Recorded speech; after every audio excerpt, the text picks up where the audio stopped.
Greetings and salutations, my fellow guard owls. This is Muertero Chris coming to you live and up front.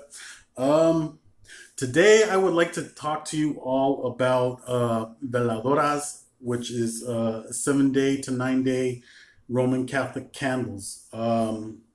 Particularly candles that look like this in glass form. For those of you involved with the Wiccan traditions, you may have seen these, but may not have actually worked with these. These mostly predominantly are used in Roman Catholic Christian traditions, but also have been brought into the Roman Catholic or slash, have you not, brujeria, Mexican witchcraft traditions.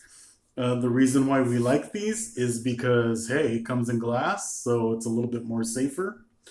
Um, and also, you can do a lot more things with them when we fix them. My particular video today is about binding with candles. The reason why I bring this up is because I recently had a client that came to me and wanted me to perform a binding ritual. Now, we all know that when it comes to La Santísima Muerte, La Roja, she's very well known for bringing back a stray lover, whether it be male or female, keeping the family unit together.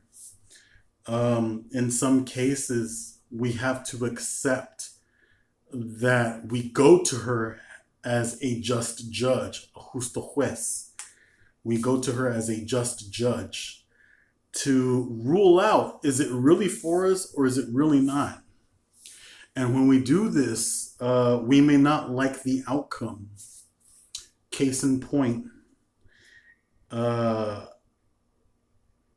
like most videos of any spiritualist that brings up a working for a client, I'm not going to bring up any names or show any pictures, but I will show you this much. You see this candle here? You see how black it is? All right. This is not just a candle that yesterday I witnessed, but somebody else that was here too, and we both witnessed it. Um, we we could smell the candle, and I'll let you know. You can't see it, but the wax only burned down to here. Now, compared to the rest of the candle, look at how much more needed to burn. All right. When I fixed the candle was fixed up here. This is as far as it burned. You really can't see it too much in there at all. I mean, it's just so black. Hence, it's a black candle either way. Now, a lot of people will say, well, if you're going to do a binding for anybody, the last thing you're going to want to use is a black candle. Well, depends on which cultura or which culture you come from. In some cases with Mexica, Mexican black magic, with bindings, we use a black candle. Why do we use a black candle? Let me explain something to a lot of you out there in the witchcraft communities. Anytime, and this is coming from the Mexican witchcraft communities, going to all witchcraft communities. This is going all the way out to Wiccans. And I know Wiccans don't even do this. Believe me, I know. But there are some Wiccans out there that try to dabble, and they stray away. But anytime you try to bend the laws of physics and use candle magic or any forms of magic, poppets and all that, to bring things in your direction, that's black magic. Why? Because it is selfish, because you're doing it for yourself. So anytime you're trying to do anything for yourself, believe it or not, it doesn't matter how white that candle is, you are doing black magic because you're doing it for yourself. You're pulling it for yourself because you're being selfish. That's what black magic is. All right. Aside from that, getting back, case in point. So, The reason why I wanted to make a video out of this candle is because I made this candle 3 hours before I got in contact with my client that had to do with this candle, and they let me know that they were going in all sorts of upheavals. They were arguing all day long. And believe it or not, when I lit this candle, I was very surprised that when I put it back up on this altar with my negrita right here, this particular negrita right here that I work with for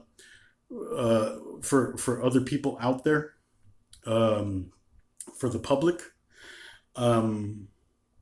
This is not something that I've seen in a long time. I've seen it before, but it's been a long time since I've seen it. This is the second time I've ever seen it. This thing kept on putting up plumes of fire. And I let my friend that was up in here look at it. I said, hey, look at this candle. And he looked at it too. And he was like, wow, okay, we hadn't seen anything like this, at least not in a long time. Well, he took off to do what he had to do. And then I kept looking after it. And at one point, it just blew a big puff of fire and it put itself out. And it made a sound. I know it sounds crazy, right? It sounds stupid and ridiculous, but it literally sounded like it went whoom. And the black smoke that kept on pluming out and pluming out, I thought it was going to set off all the fire alarms in this apartment. I mean, I went to the windows, I opened up the front door. I mean, I was actually very nervous about it. I've seen a black candle do this before, but not like this particular one. Now, about 2.5, 3 hours later, this client about this candle contacted me and told me we have been fighting all day long. It's been mayhem. It's been this and that. It's been ridiculous. Now, when I lit this candle, I knew something was going on when I saw that. But I was waiting for this to come to fruition. You know, us brujos and brujas, we may not always know everything when we read a candle.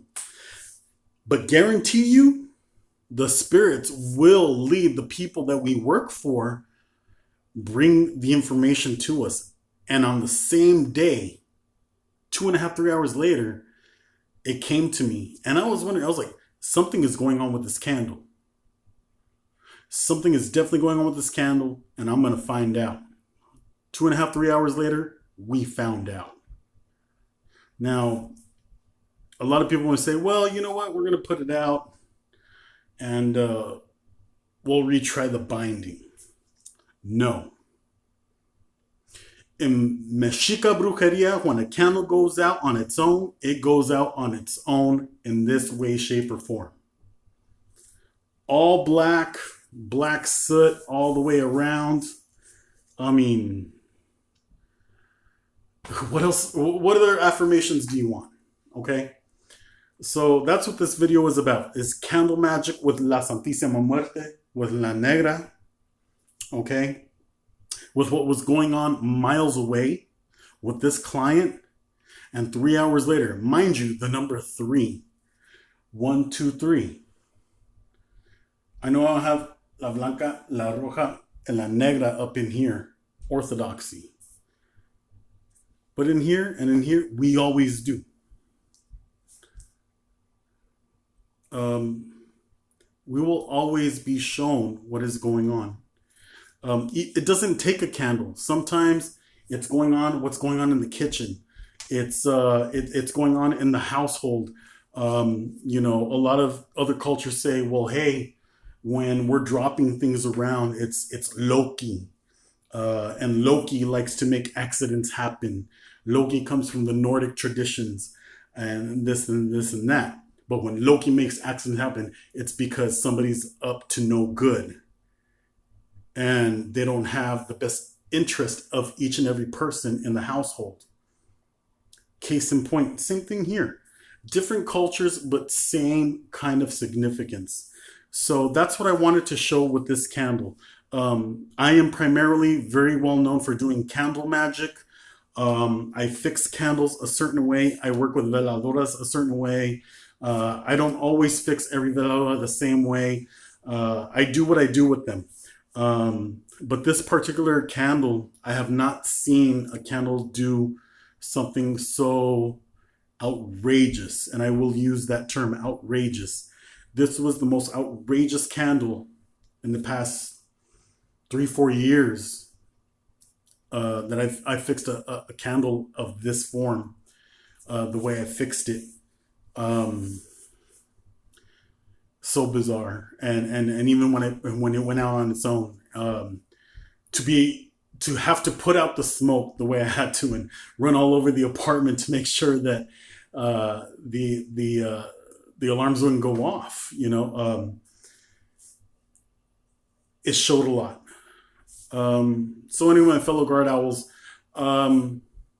just to let you all know, when you do candle magic or candle petitions with veladoras, Roman Catholic style, even if you don't fix the veladora, if you just do it straight up Orthodox Roman Catholic style, where you just go out and you buy the veladora and you just light it and pray over it and just put it on the altar. Or if you're like somebody like myself, where we fix it certain ways, doesn't matter.